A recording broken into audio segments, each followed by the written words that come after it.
പെണ്ണുങ്ങളെ, നിങ്ങളോടാണ്. ഒരുപാട് ജോലികൾ ചെയ്തു കഴിഞ്ഞ് തല ചായ്ക്കുമ്പോഴാണ് നിങ്ങൾ ഫോൺ നോക്കുന്നതെന്നറിയാം. ഒരുപാട് സംഘങ്ങൾക്കും കേൾക്കാൻ ആരുമില്ലാത്ത ഒറ്റപ്പെടലിനിടയിൽ ചെറിയൊരു ആശ്വാസം കണ്ടെത്തുന്നതാണ് ഇടവേള. എനിക്കിപ്പോൾ പറയാനുള്ളതെന്ന് വെച്ചാൽ, എന്തുകൊണ്ടാണ് നമുക്ക് ഇത്ര പരാതികളെന്ന് എപ്പോഴെങ്കിലും നിങ്ങൾ ചിന്തിച്ചിട്ടുണ്ടോ?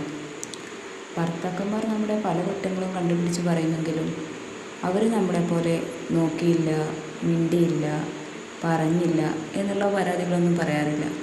അതെന്തുകൊണ്ടാണ്? അവർക്ക് നമ്മൾ ഇഷ്ടമില്ലാത്തതുകൊണ്ടാണ്? അതൊന്നുമല്ല കാരണം.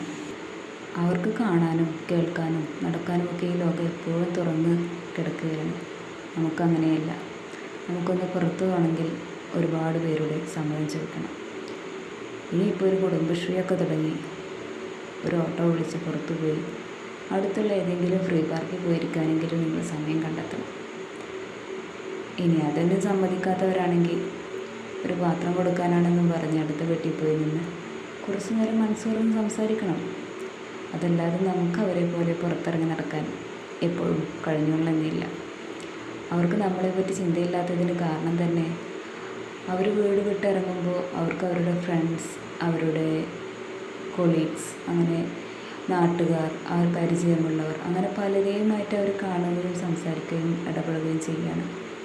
അവർക്ക് ഒരുപാട് ചിന്തകളായിരിക്കും ആ ഒരു സമയത്ത്.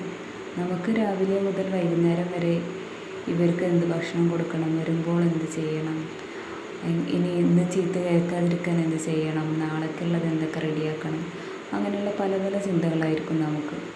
അവർക്ക് ഇതേപറ്റി ഒന്നും അറിയേണ്ട ആവശ്യമില്ല. നമ്മൾ രാവിലെ മുതൽ വൈകുന്നേരം വരെ അവരെ മാത്രം ചിന്തിച്ച് ജീവിക്കുന്നവരായിരിക്കും. അപ്പോൾ അതുകൊണ്ട് തന്നെ നമുക്ക് ഒരുപാട് പരാതികളുണ്ടാവും. ജസ്റ്റ് ഒരു മിസ് കോളെങ്കിലും വിട്ടിരുന്നെങ്കിൽ നമ്മൾ വെറുതെ ആഗ്രഹിക്കുന്നുണ്ടാവും. ഒരു മെസ്സേജ് അല്ലെങ്കിൽ നമ്മൾ വിളിച്ച ഫോണിൻ്റെ ഒരു ആൻസർ എന്തെങ്കിലും നമ്മൾ എക്സ്പെക്റ്റ് ചെയ്യുന്നുണ്ടാവും. പക്ഷേ ഇവരുടെ ഭാഗത്ത് നിന്ന് ഇതിനൊന്നും റിപ്ലൈ കിട്ടാത്തതിന് കാരണം അവർ വേറൊരു ലോകത്തിലേക്ക് ഇറങ്ങിപ്പോകുന്നത് കൊണ്ടാണ്.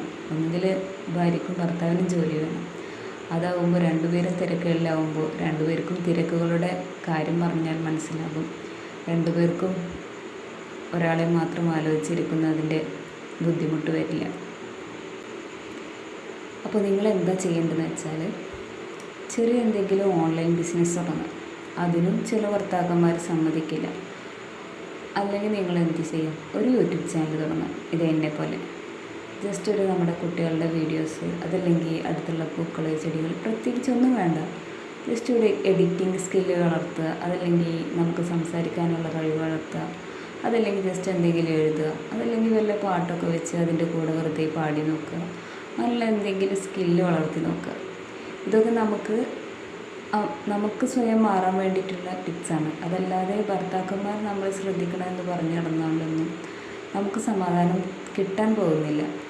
അപ്പോൾ നമ്മൾ സ്വയം നമുക്ക് വേണ്ടി സമയം കണ്ടെത്തുക, നമ്മൾ സ്വയം മാറാൻ നോക്കുക. നമുക്കൊരാളെ മാറ്റാൻ കഴിയില്ല.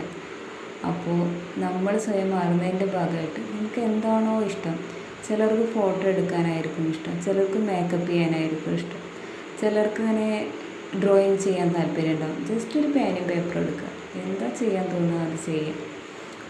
നമുക്കായിട്ട് സമയം കണ്ടെത്താം. അതല്ലാതെ നമ്മൾ മറ്റൊരാളെ നമ്മളെ സ്നേഹിക്കണമെന്ന് വാശി പിടിച്ച് നടന്നാലൊന്നും ജീവിതം എവിടെയും എത്തില്ല.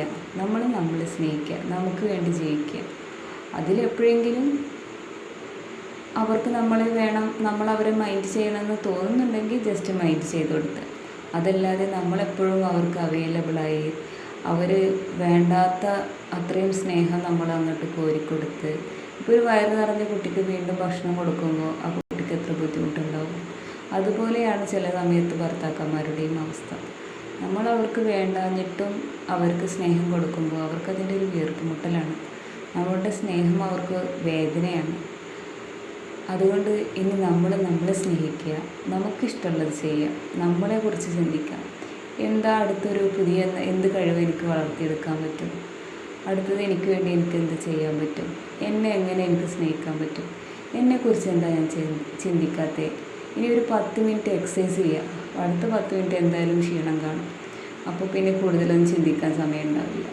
അങ്ങനെ എന്തെങ്കിലും നമുക്ക് നമ്മളതായിട്ട് എന്തെങ്കിലും ചെയ്യാം. നമ്മുടെ ആരോഗ്യം വേണം, നമ്മുടെ സൗന്ദര്യം വേണം, നമ്മുടെ ജീവിതം വേണം.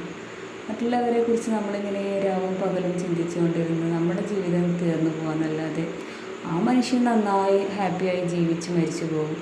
നമ്മുടെ ജീവിതത്തിൽ എന്താണ് കഴിഞ്ഞു പോയതെന്നെടുത്ത് നോക്കുമ്പോൾ അയാളെക്കുറിച്ച് ചിന്തിച്ചു, അയാൾ തരാത്തതിനെ പറ്റി ചിന്തിച്ചു, അയാളോട് പരിഭവം തോന്നി, അയാളെ സ്നേഹത്തിന് വേണ്ടി യാചിച്ചു. ഇത് മാത്രമേ നമ്മുടെ ഹിസ്റ്ററിയിലുണ്ടാവും.